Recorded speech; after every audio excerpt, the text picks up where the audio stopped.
Welcome to the Fasting Podcast. Wow, Wellness and Optimal Weight. I'm your host, Julie Phillips, a certified natural health professional for 2 decades and the founding president of a statewide chapter of Wellness Professional Education. In the weekly episodes, you'll discover simplified approaches, little-known facts, insight from the wellness coach perspective, valuable tips, and amazing wellness tools and technologies. And now, on to the show. This is episode 21, Listen to Your Body During Fasting. Fasting can definitely be easier and more successful when you listen to your body and take action. When I first had my life-threatening scare that got me into natural health as a profession, I went for a routine gynecological exam, and the doctor said, you have 2 different sets of abnormal cells in 2 different places. One of them has collapsed walls around the nucleus. Don't panic. Come back in 4 months of not doing anything different, and I think maybe both sets will go away. Like an idiot, I didn't do anything different, and I came back in 4 months, and they said, okay, bad news, Julie. Now you're aged beyond your years internally, and both sets of cells got much worse, and it's imperative that you come in 4 months to start treatments early because we're convinced from one of the sets of cells that you're going to be getting cancer. Well, I cried. I said a prayer. Found natural health. A friend said, take all these natural things because my mom had abnormal cells, was doing terrible with chemo and radiation. And somebody said, give her all of these natural nutrients and a lot of them. I did what she said. And she said, don't go back in 4 months to start treatments early. Go back in 6 months. And I think you'll be happy with the results. After arguing with the doctor, I realized it's my decision, not theirs. Because they didn't want me to wait 6 months. They said, no, you have to come in 4. And I said, wait a minute, who's in charge here? You're an advisor. I could fire you. I could go look for some other doctor, but I am not coming back for 6 months. So at the end of 6 months, I could notice 16 totally unrelated health improvements that I didn't even realize were problems. My hair quit falling out. I wasn't cold all the time. My dust and pollen allergy mucus in my throat went away. The list goes on and on and on, and eventually even my chronic root canal infection disappeared, and I started growing new healthy bone. This is a big message in this episode. Listen to your body because it's talking to you, and you just don't know it. If you have loved ones with any of these things we're going to talk about, maybe you should give them a wake-up call and have them listen to this episode. I'm going to list just a few things on a few pages that can maybe start jogging your mind.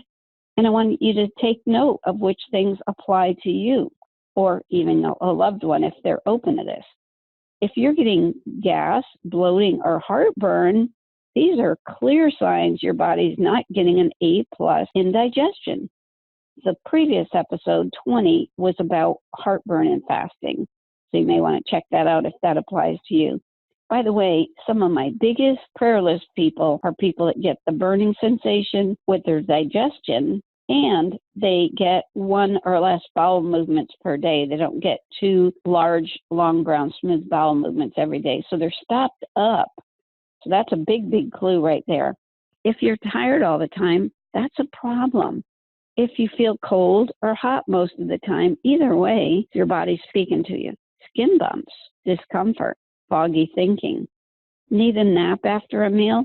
Well, if your food you're eating doesn't have the enzymes in it, maybe because it was radiated or because it's inorganic or cooked, then your body can send the metabolic enzymes after the meal to help break down all that stuff you ate, especially if it's not organic food. And now you feel like you need to take a nap because your metabolic enzymes that are working toward giving you energy are busy getting wasted on digesting food. Are you getting a body odor, whether it's under your armpit or your mouth or a bathroom odor? Your bowel movements, if you were super clean, are not supposed to smell. Anybody that gets tumors, cysts inside the body, lumps and bumps, it's the body cordoning off toxicity to keep it confined to a given place. So whether it's benign or malignant is not the point. The point is, why is it there to begin with? So when we have things like this, lumps and bumps growing in or on the body, think of, is this toxicity? Not only how can I get rid of it, Sometimes taking enzymes that break down a fatty cyst or a protein-based tumor on an empty stomach can help get rid of them, but you have to go back to root cause. Why did I get them in the beginning?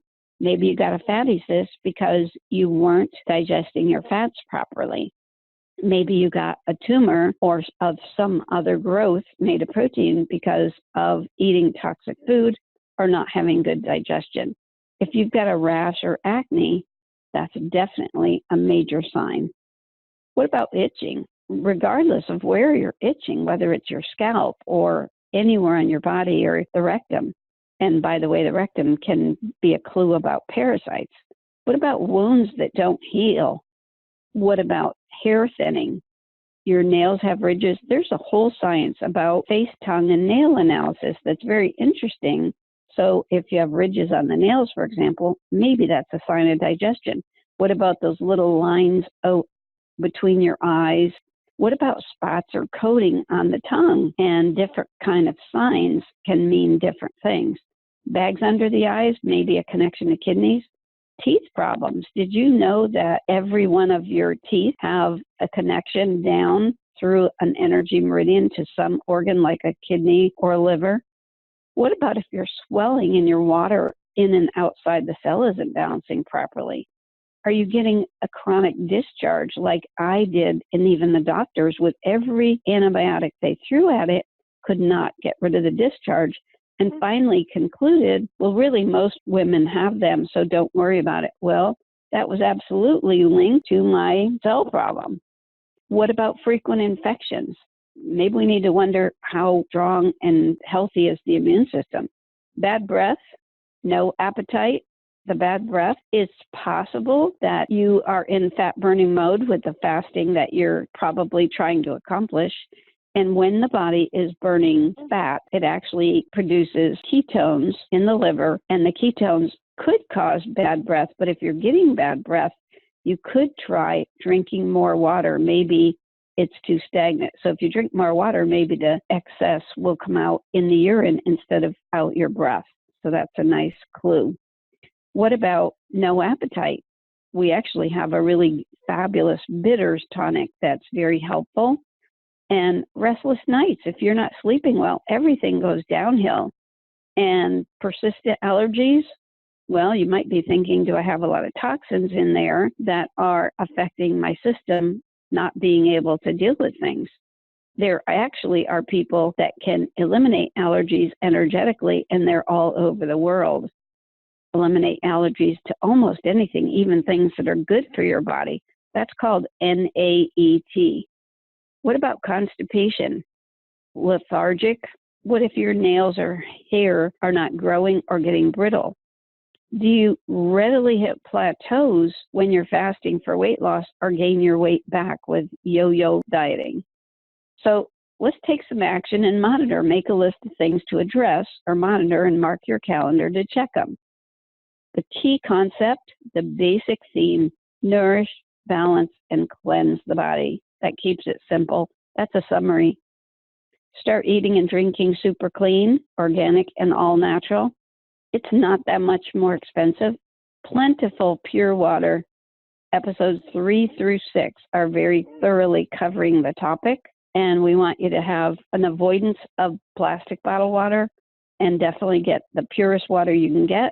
Half your body weight in ounces per day. So if you weigh 180 pounds, then 90 ounces of pure water per day, preferably when you wake up, get everything cleansed, and then maybe 20-30 minutes before a meal. I wait at least an hour after the meal so that my body doesn't get the digestive juices diluted by too much water right at the meal. So the water topics covered well in episodes 3 through 6. Open the channels of elimination, which includes the bowels, but is not limited to the bowels. So check out episode 17. Chew your food really well, maybe 25 to 40 bites, so that it's absolutely liquid, even meat, before you swallow it. This not only helps for better digestion and assimilation, but also lets the enzymes in the food get in there more and do more work. So chewing is really important. Consider cleansing, and there's all different kinds of cleansing. There's cleansing of the bowels is what most people think of, but there are other types of cleanses like lymphatics and kidney cleanses, etc. So often it's really good to do a liver cleanse as well as get the bowels open first so that all the junk can come out when you do other cleanses. But a lot of people don't think about that yeast overgrowth, candida might need to be cleansed, and parasites. People think I don't have parasites because I don't have animals or didn't go out of the country. Well, that's a joke, because some of the parasite experts say if you want to know if you have parasites, take 2 fingers, hold them out, put the fingertips on your neck, and if you have a pulse, you probably have parasites. It's just, do we need to deal with parasites? And many people need to deal with it. So we'll do a future episode. Keep listening and monitoring from the log that you should keep, and keep on learning. When you have done the right homework to listen to your body and then take action and monitor, you can not only improve your fasting, but your health, your quality, and your quantity of life. So this is a really important one. If you decide, I think I need to see someone, you could also consider a naturopathic type doctor or a holistic practitioner. And it doesn't always have to be in person. Sometimes they're online. Interesting.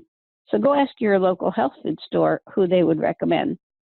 Don't miss our next episode, Abnormal Cells and Immune and Fasting.